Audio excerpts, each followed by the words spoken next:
Day 316, or November the 12th.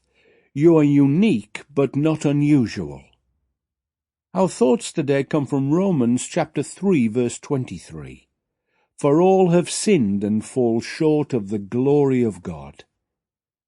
And now the big picture surrounding this verse.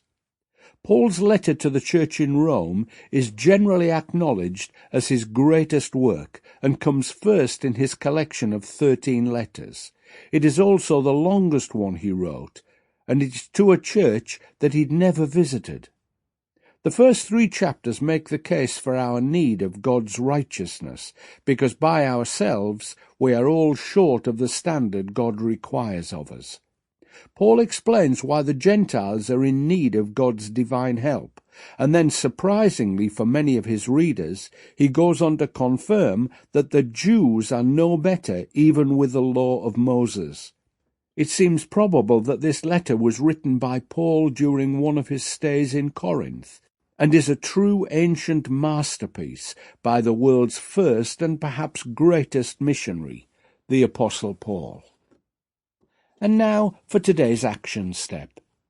In this 21st century world, which seems insistent that we are all equal and have equal rights, it's refreshing to read that we agree with God. Paul confirms that we are all short of the standard required by God because we have all sinned. Then the debate begins. Many of us would say that we are not sinners. We are certainly no worse than anyone else. Sin comes in 3 varieties: thoughts, words, and actions. Thinking a bad thing, saying a bad thing, and doing a bad thing.